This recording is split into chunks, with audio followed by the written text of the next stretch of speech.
நம்ம இன்றைக்கி செய்ய போகிறது வெஜ் பால். இதுக்கு வந்து நம்ம முட்டைக்கோஸ் வந்து 250 கிராம்ஸ் எடுத்துருக்குறோம். இது வந்து நம்ம சாப்பரில் போட்டு நல்லா கிரேட் பண்ணி எடுத்துக்கலாம். பார்த்திங்கன்னா 250 கிராம்ஸ் அளவுக்கு இருக்குது. கூடவே நம்ம கொஞ்சமாக கேரட் ஆட் பண்ணிக்கலாம். கேரட் வந்து ஒரு கேரட் இருந்தாலே போதும். தேவையான அளவு நம்ம உப்பு சேர்த்துக்கலாம். 1/4 டீஸ்பூன் அளவுக்கு நம்ம மிளகாத்தூள் சேர்த்துக்கலாம்.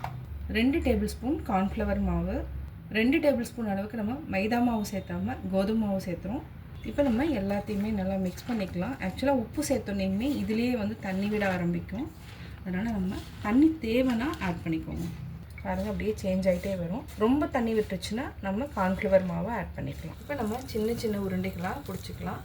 நம்ம உருண்டை பிடிச்சிட்டோம். இதை வந்து டீப் ஃப்ரை பண்ணி எடுத்துக்கலாம். எண்ணெய் காஞ்சிருச்சு. எல்லாத்தையும் போட்டு எடுத்துக்கலாம். இதையும் நல்லா திருப்பி போட்டுக்கலாம்.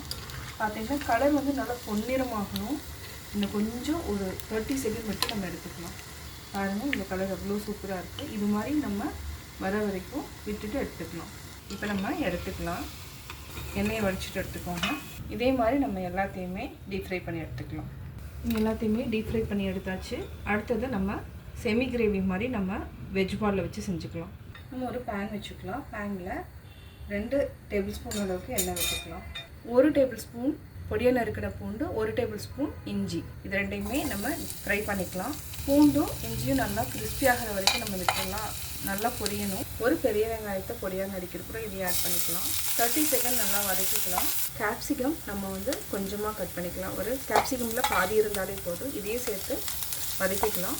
Chilli sauce 1 teaspoon, green chilli sauce 1 teaspoon, soya sauce நம்ம தேவையான அளவு ஆட் பண்ணிக்கலாம். இது நல்லா மிக்ஸ் பண்ணிவிடுங்க. ஒரு 1/4 டீஸ்பூன் அளவுக்கு உப்பு சேர்த்துட்டு நம்ம வெஜ் பால் ஆட் பண்ணிக்கலாம். வெஜ் பால் ஆட் பண்ணுறதுக்கு முன்னாடி ஒரு கிரேவி மாதிரி வேணுங்கிறதுனால நம்ம 1 டீஸ்பூன் அளவுக்கு கார்ன்ஃப்ளவர் மாவை கரைச்சிருக்கிறோம். இதையும் ஆட் பண்ணிக்கோங்க. நல்லா திக்காகிடும். பாருங்கள் அப்படியே லைட்டாக அப்படியே திக்காகிட்டே வரும். நம்ம டீப் ஃப்ரை பண்ணி வச்சுருக்கிற பால் ஆட் பண்ணிக்கலாம்.